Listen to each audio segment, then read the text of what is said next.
Our destination? The craziest things we've done for cash. Let's go for a ride.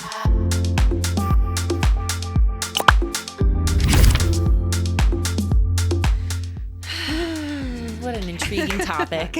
Welcome to Girls Trip. Today we Clearly, there's a lot of trauma associated with this topic. Today we are sharing stories from the past of crazy, weird, silly things that we've done for cash, or maybe to lose cash. I don't know. Yeah. We'll see what see where this direction goes. our stories take us in. I feel like I've had a lot of really random jobs for being only 33. I've had a lot of really random jobs. I feel like in building a nonprofit, like I was 17 when I started building my nonprofit, you take on whatever jobs are necessary to like keep the bills paid while you chase your dream, while you do your thing. And, so that lands you in a lot of unexpected places. Totally. But for me, it all starts in fourth grade. Wow. Yeah. Oh my God. Way Fourth back grade. when. Start 'em young. Yeah. Is that legal? Yeah. Oh my God. No. I was 9 and I dragged my mom to a Ramada Inn for a regional Avon meeting Wow. where I signed up to be an Avon lady At 9 years old, you At were like, 9. this is my calling. And I had Overachiever. quite a racket going, let me tell you. Wow. I had all the ladies from church. I had all my teachers, my principal. Like I had a pretty Well, who's solid. going to say no to the 9-year-old? I know. It was Will you great. buy this lipstick? No. Dropping off my catalogs Monday mornings in the teacher's lounge, So handwriting cute. all the receipts, and yeah. My mom's mom, my Nana, she was an Avon lady. And so when I would go to her house, like she had all the, tons of makeup and samples and ornaments and jewelry. And like I love just like sitting was through and your- going through all her stuff. And So sweet. Joy. and right It's so around sweet. and right around fourth grade, I was like, I need to get serious and get a job. Like, Lauren, where are you going in life? Like, let's get it together. I don't know why I felt very strongly about that. That's like the memes where it's like, instead of being on the playground in fourth grade, I should have been buying a house. Yeah. But Lauren actually was, just like, working towards that goal. That is true. That is true. Yeah, at 9, I was doing that. At 12, I made my parents sit down and like go through college like websites and like make a spreadsheet of all the like requirements for getting into college because I was stressed about not getting into college. Yeah, I'm telling you, I'm living my childhood now. I'm going backwards. I had my adulthood It's then. called Benjamin Button Yes. syndrome. I'm trying to my remember what I childhood. was doing at 12. I'm sorry. I'm just hooked on that. Yeah. So I was weird, We were but playing kickball like Yeah. normal kids. yeah, like you were was normal. rolling downhill. You were normal. You were having friends. I wasn't. So yeah, I sold Avon and it was great. It all went into like a savings account. And then it paid for my honeymoon. All right. Awesome. Paid for I mean, that's beautiful. my wedding florist. It paid for a bunch of random. It paid. Awesome. My husband had a lot of college debt, which was worth it. Every penny. We finally finished paying that off. But when we, or right before we were getting married, he had like something like an 11% loan. Wow. One of them. Oh my So gosh. That's crazy. We used that Avon money to get rid of that Awesome. loan. Awesome. Wow. So yeah, it didn't feel crazy when I was 9. Yeah, That's to what do I all was of doing. that. But when it comes up and I tell people, they're like, "What?"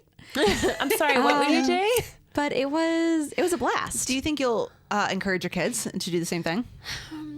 I think it, if it's fun, if it's Yeah. something that they're interested in Yeah, and they wanna they do. have that like self-starterness about them, I will definitely nurture it because my parents, in looking back at my childhood, were so like great. Yeah. And just willing to, Like, sure, I'll go to that meeting with Yeah. you. To yeah, the like Ramada. you can't sign up as a 9-year-old. So Right, like my mom right. had to like do She that had to for do me it with and you. stuff like that. And they were just in all of my, things that I've tried, super supportive. So love that. if my Okay. kids want to do anything like that, I will definitely be willing to go out on a limb, but I will Awesome. not be like, you need a job in 4th grade.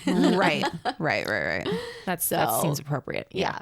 So that's where it all started for me. And then it got probably weirder from there, to be honest. But Yeah. So the idea of a job with like in fourth grade, I cannot even fathom. No, we can't even go there. So let's see. I feel like I have a couple. Yeah, I've had like very random jobs. I think I've had it's like 8 or 9. And the first one, and this wasn't really a job per se, but a friend of mine used to walk dogs, or specifically just one dog on a street for a neighbor. And occasionally on this one day of the week, she was not home. We lived in the same town. I was like a minute or two from her house. And she would, I don't even remember if we had cell phones by that point. She'd text me and be like, hey, I'm not going to be home. Can you go into my neighbor's house or get the key, go into my neighbor's house and walk their dog for like, I don't know, it was like $8 or $10 or something per walk. Aw. And I was just like, okay, like great, sure, I'll go. No idea who these people are. Their dog was great. I'd go in, walk the dog around the block a couple times, give them food and then be like, okay, bye. Like I'd see him once every, month or something like that when she wasn't available. But I was like, okay, I mean, I could walk to your house or whatever. So it was very bizarre. You're like, and I'm a working woman now. Yeah. Yeah. They just like, So- wow. Okay. I don't even know if these people ever knew about me going into their You were house. there. So sorry. before Ring doorbell. If you were watching, she was there. This was very much before any sort of Ring doorbell, any security Wow. like that. I mean, the street where she lived, like there was, high school up the street. Like it was a nice town. So I don't think that anyone there would have stolen anything, but, or done anything weird. But yeah, so complete trust. Or she had complete trust in me. The to world walk has that dog. changed so much. I don't think I would ever in a million years let someone walk into my house. We're not like senior citizens or anything, but I mean, the world has changed so much in like 20 years. Yeah. It's true. That does not exist anymore. You have to like go through the right apps to find the right people. They have to be certified. They have to be, it's great. They have to have 5 stars. Like there's no. This was like strictly like, oh, we know the family. The kids seem great. They're going to walk our dog for us. Yeah. And then a random stranger mean, also walked your one dog is like manageable. I would never walk like you see people walking like 6 dogs. No, never. Never. That's not for me. Especially different types of dogs too. I'm like, what if they start fighting? Like, what if anything crazy happens? So I would not. I go did into dog that. sit once or twice for somebody, but like it was for like a week. Like I lived at their house and did that. That was interesting. I'm not like. I'm a dog tolerator, not dog lover. So I was like, I am not sleeping with these dogs in my bed. Like, no way. Like and this one dog, they had 2, one bigger one smaller one. And I would like close the door at night and they would just like line up at the hallway and like run itself into the door over and over and over again, wanting me to like open the door. Run its head into the door. I don't know what it was doing, but I was like, I'm not letting you in. Lauren was like, you can break your slept with, head. like, I don't care. It was like That's a not thunderstorm happening earthquake outside. God. And then I had gone outside the first day to like, pick up the poop when I let them out. And there was poop everywhere outside, like everywhere. Like from before you from were like there. months Oh, so you were like, prior I guess that that this hadn't is been not a picked thing up. that I But need I to was do. like, how are they going to know whether I picked it up or not? They wouldn't. So I was like, I have to pick it all up. No, you didn't. So I did it all. It took me like an hour to pick up all of the poop on the lawn. But I was like, I don't want them, like they were paying me really well. I was like, I don't want them to think like I'm not doing my job, but like, oh my God. Wow. So yeah, haven't done anything with animals since then. She's like, that's not really my forte. That's bad though. That That's might bad. be good. That might be good. That's rough. Good enough for me. Has anyone ever worked in retail?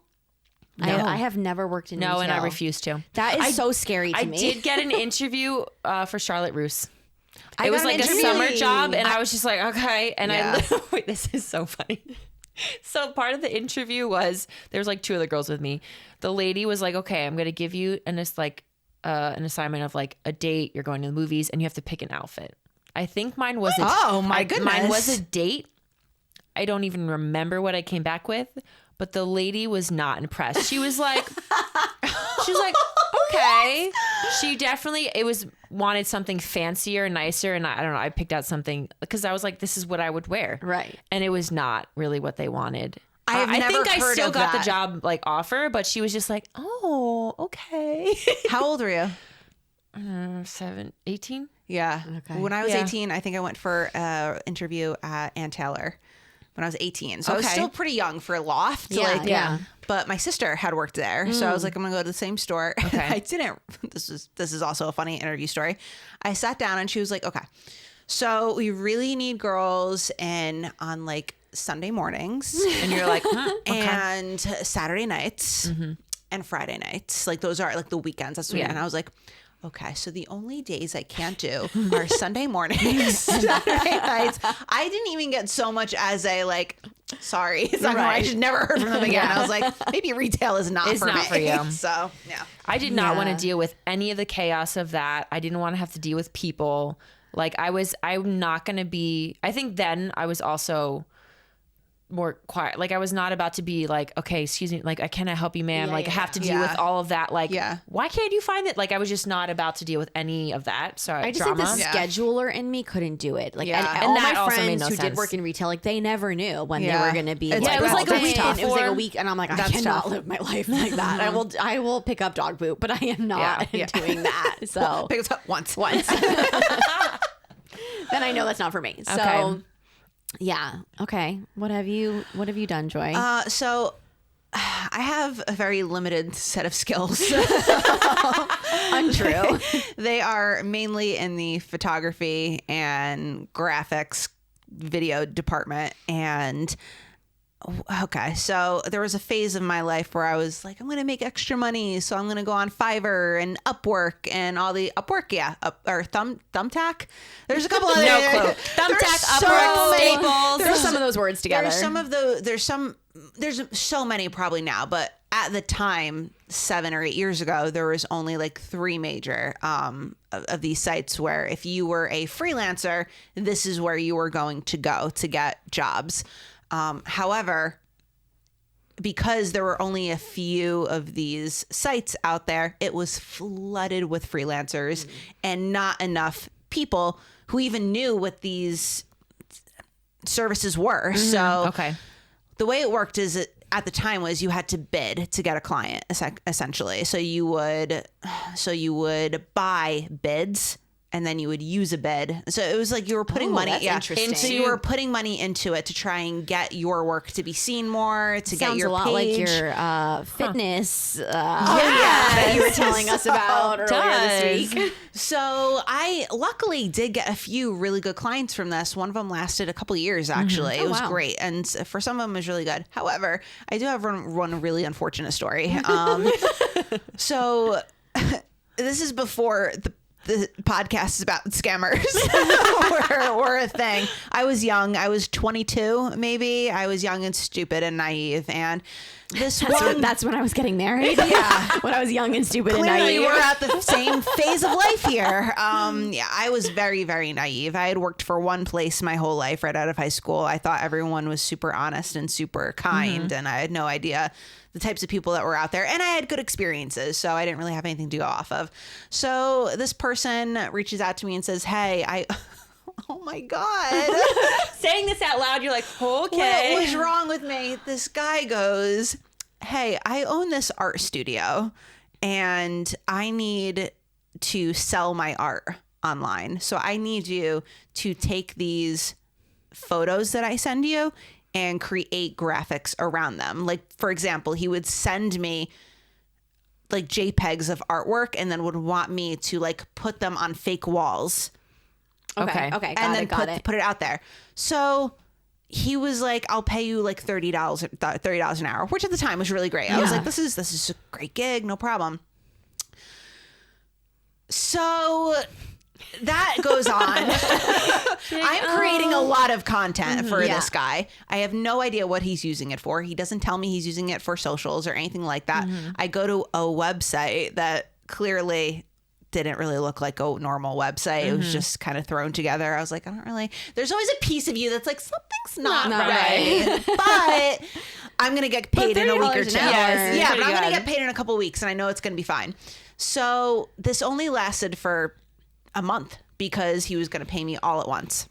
So I have all this content together. However, this is so bad. So he had told me that, I have this art studio and we also do like these big like raffles.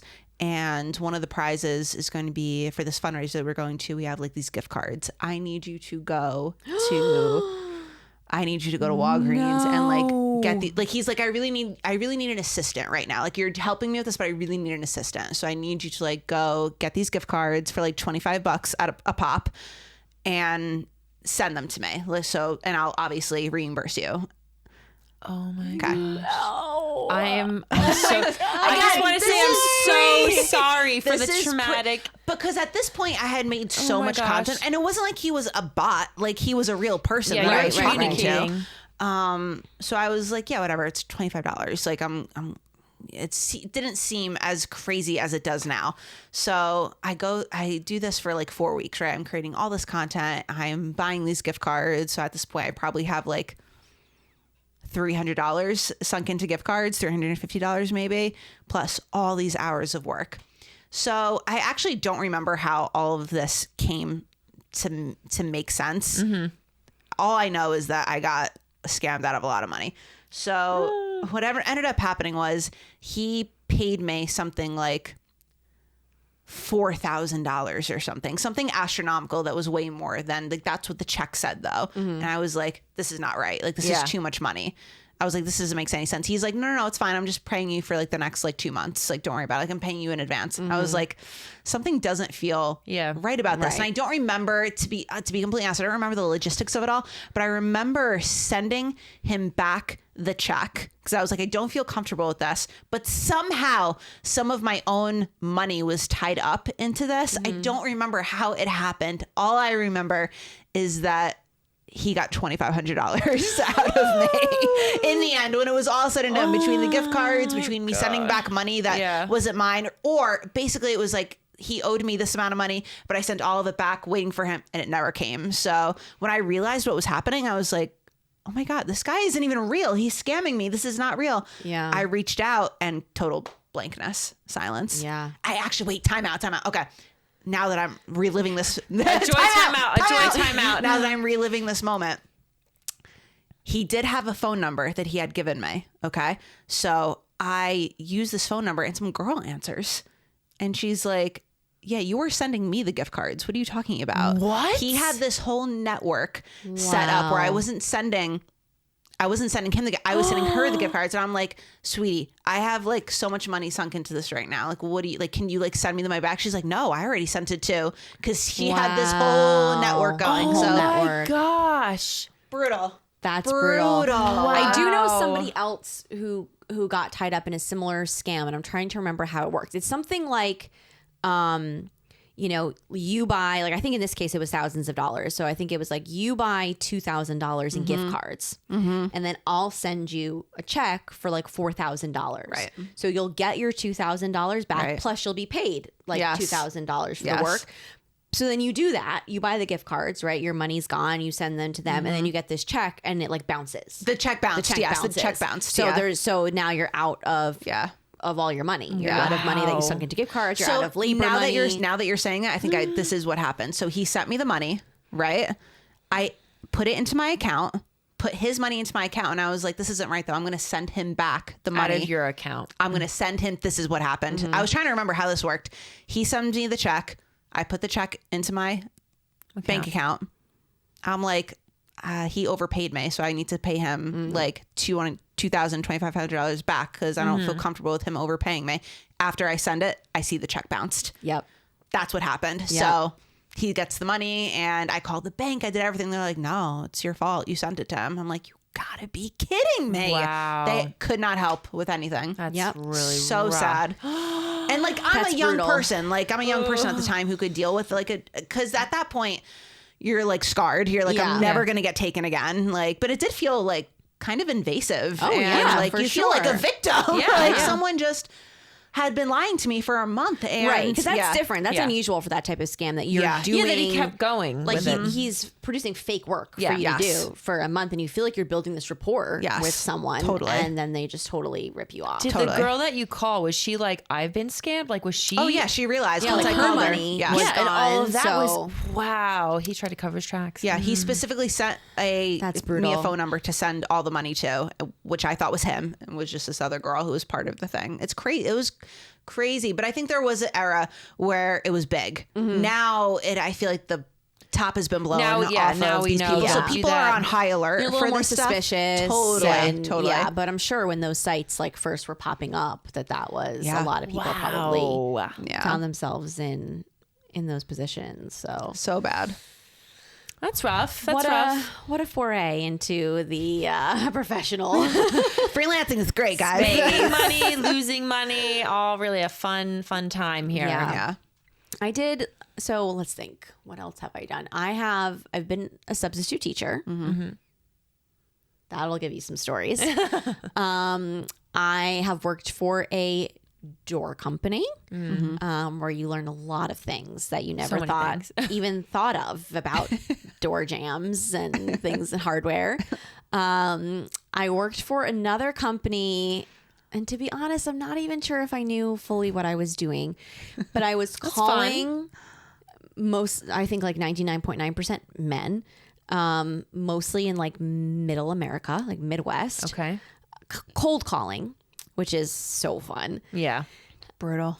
About these there were these test strips that tested like your car's lubricant.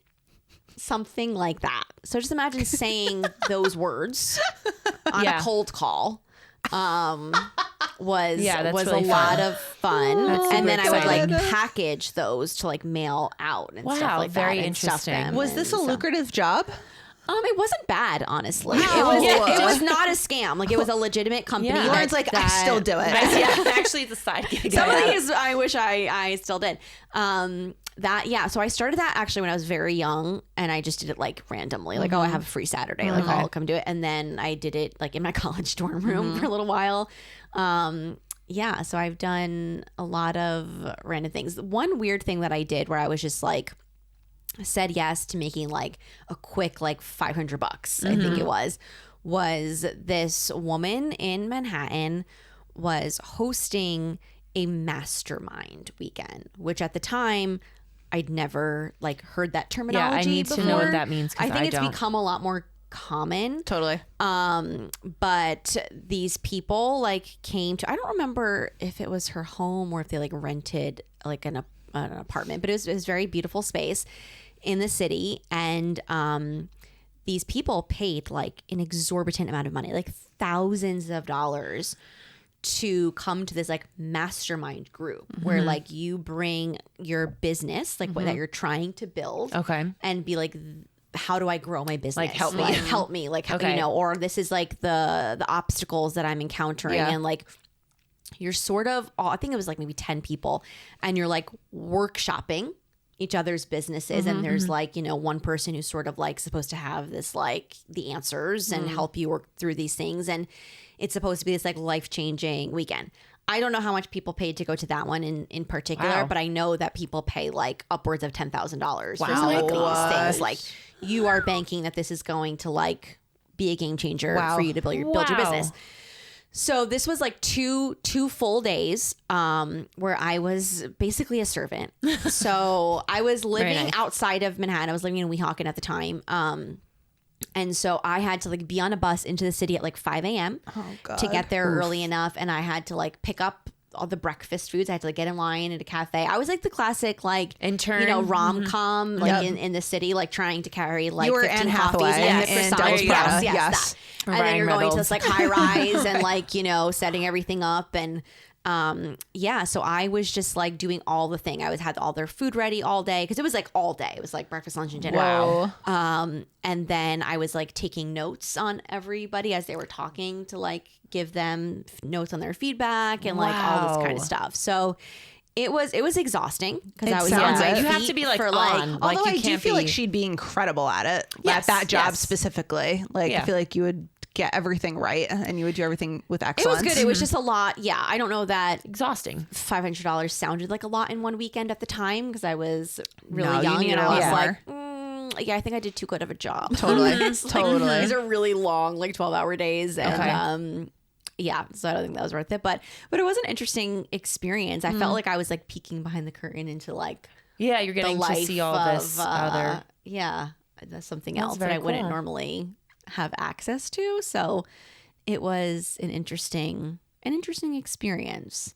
I don't think I've ever had like a horrible job. Well, I never had the classic jobs like Yeah. scooping ice cream. Like I never I worked had, at a pizzeria. Like that was my first job. Like My I fir- feel well, like actually, I need to was do one of babysitting. these jobs. A women's Bible Well, study. yes. I mean, I babysat a ton. Yeah, I did a growing lot of up, babysitting so that was classic. in high school, Yeah. and then a pizza place, and you then did? I worked. That was my first job.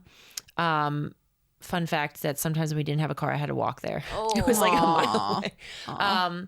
And then I worked as a lifeguard at Funplex, Okay. You worked as a lifeguard at Funplex. 4-foot deep pool, but we had water slides.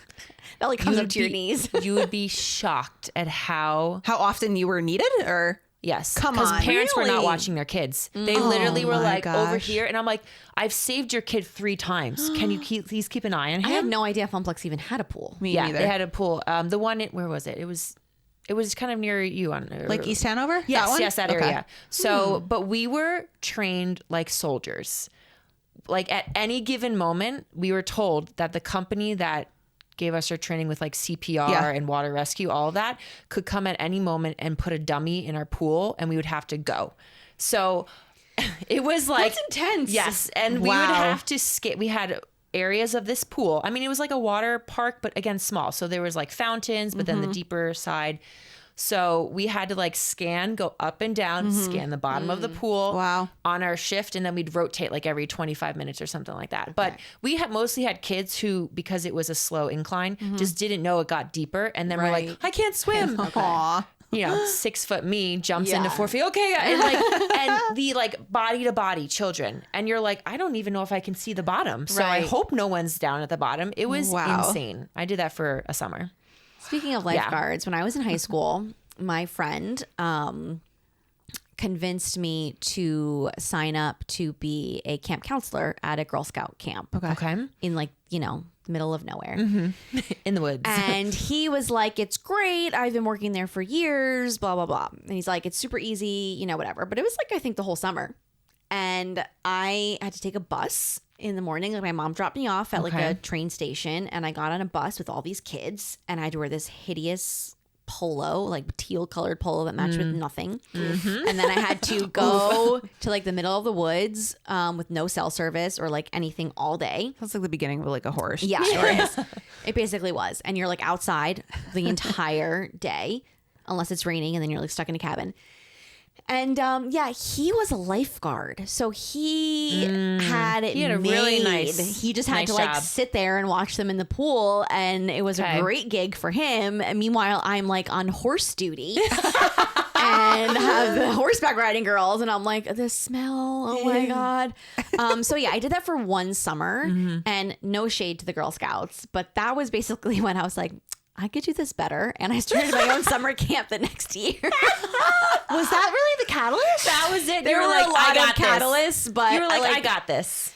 Yeah, I mean, there could do there this. was like the heartwarming, like I had a lot of friends who had themselves, their sisters, who I was just like, man, like where is the self-worth here? Wow. But then I also in high school had a lot of experiences. I had that experience. I went to like a couple of leadership conferences at like, where you stayed over at like a college campus or a hotel or something. And I was just like, this is so terrible. Like even at 16, I feel like I could do this better. Wow. And there went the rest of my life. Wow. To date. I didn't even know that. Like that Did was not one of even the, know that. was one of the breaking points Yeah. for me. Crazy Like, stories. Got to be something better out there. So what a great kind of segue into like it doesn't have to end there. It could be something greater, bigger and better. What are some Yes. crazy things you've done for to make a buck, and has it launched you? some G-rated things that you've done to make a buck. Yes, please. Maybe Keep it you there. should have said that. And was it something that launched you into your new career, or was it something You were like, you're we'll too never embarrassed do to this talk about again. and never did again? Let us know. Let us know.